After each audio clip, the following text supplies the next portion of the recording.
Hello, everyone, and welcome to Speaking and Speech with Kiki. Today, we're going to talk about anecdotes.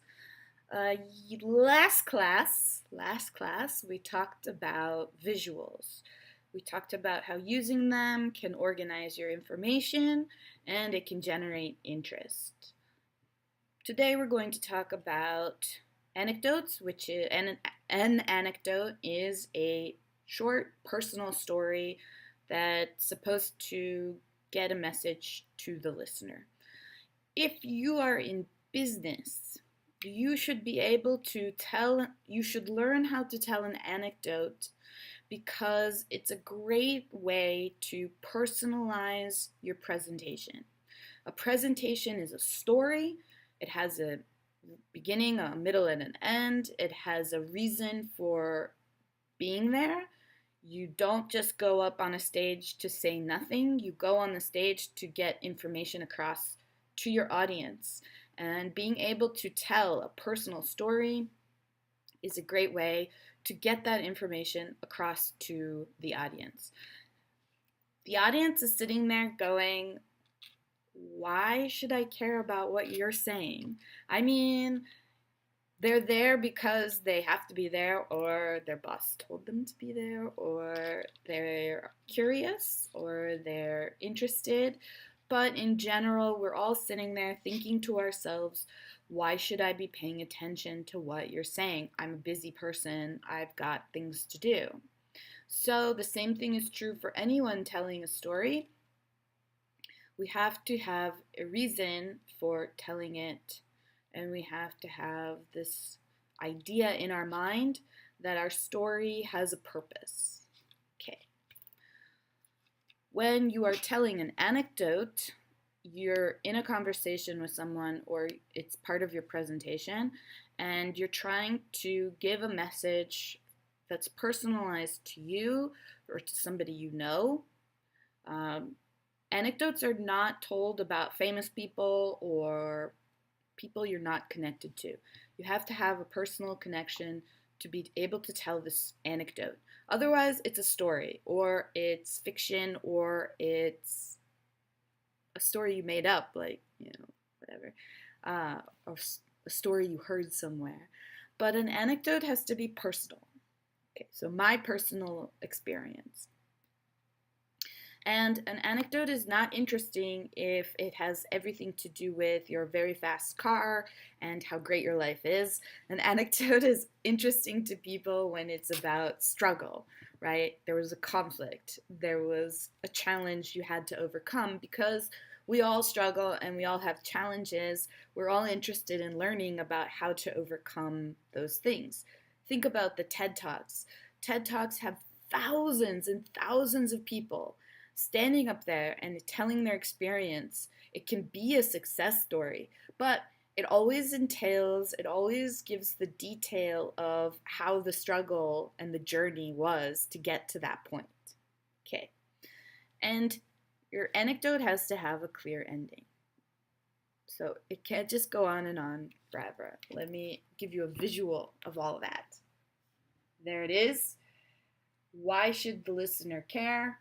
A personal connection, a struggle, and a clear ending. You can use anecdotes to introduce your topic.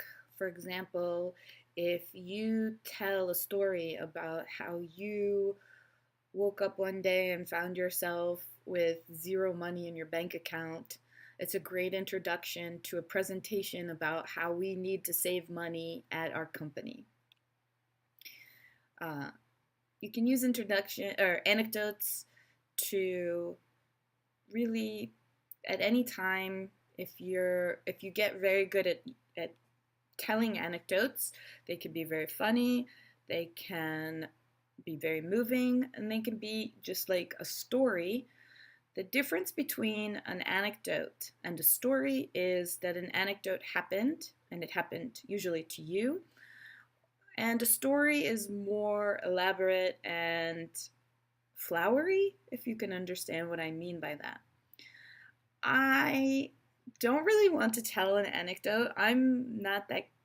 I can tell an anecdote when their situation is right. If somebody asks me about something or we're talking about something, I can usually give an example of an anecdote. All right, all right. I'll tell you an anecdote. I have two tattoos on my arm. If you're Korean, Chinese, Japanese, you might know this one. This one is woman.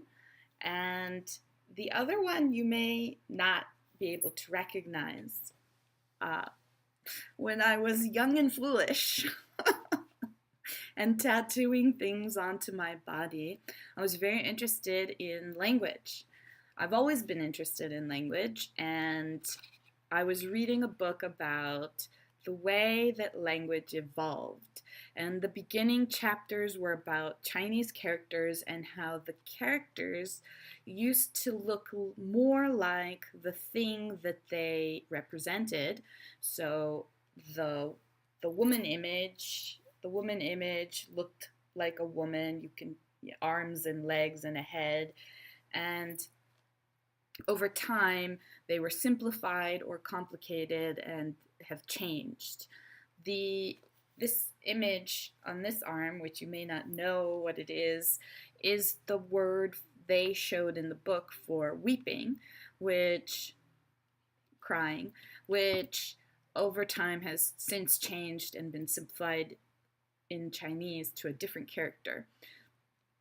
Their point was that at some point, like the ancient Egyptian hieroglyphics, pictures that represented words and expressed language, Chinese characters also had a story behind them. And I just thought that was so interesting.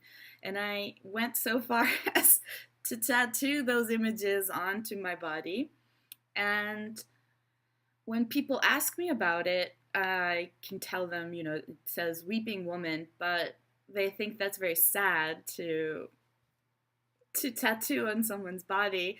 And I say to myself, well, that's sad to you, but it's not sad to me, because in my young mind at the time, I was thinking of the yin and yang symbol, which you may know. I'm going to draw it very quickly. Yeah, the yin and yang symbol, weeping woman, laughing woman, two sides of a character, a black and white, white and black, each connected, each part of the other. And to me, it made a full circle, a complete person. That was my way of thinking when I was a child. If you ask me now, I don't regret it. But I get embarrassed when people talk about it. I have a hard time explaining to them without telling the story, like I was interested in language and the way that it. So when you decide to get a tattoo, think very carefully about it, and remember it's on your body and people can see it. And they probably will ask you what it means to you, and you should be able to tell them. Otherwise, why are you doing it? And if it's personal, then maybe tattoo it somewhere people can't see it. So my story is a very personal story about why I chose to tattoo certain things onto my body. You may have that conversation when you see the tattoo.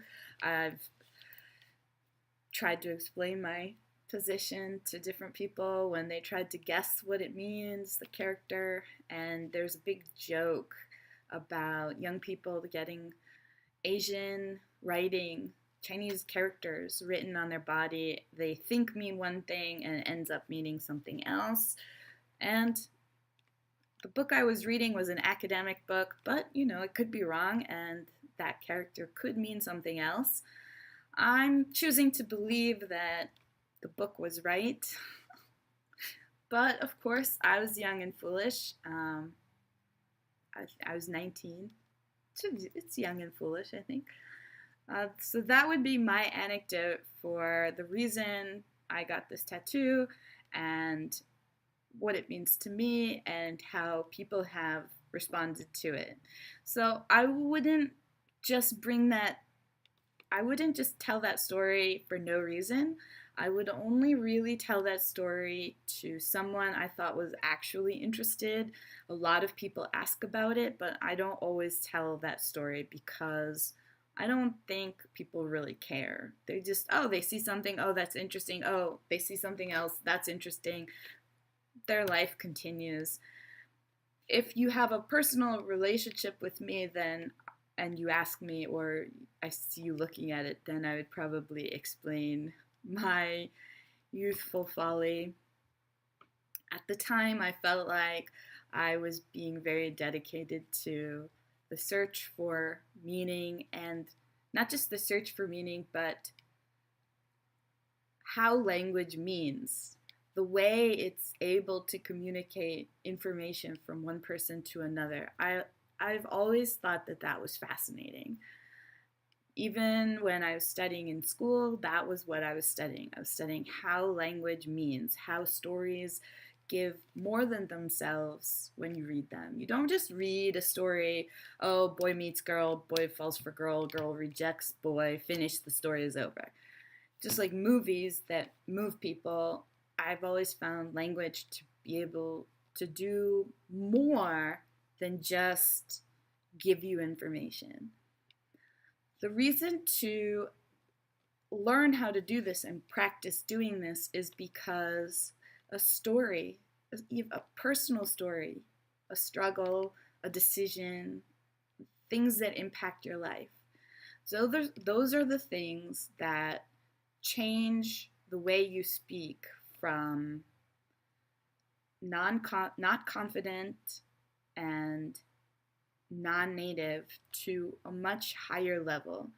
If you're able to tell a story, an anecdote, something that happened to you in an emotional way, and be open about that information that is not that easy to talk about, it's embarrassing or it's a little private or whatever, then you're able to connect with your audience in a way that other people aren't.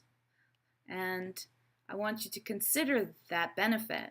That's a huge benefit. To be able to connect to your audience on a personal level gives them access to you because you've given them something personal, but it also gives you access to them. They are now listening.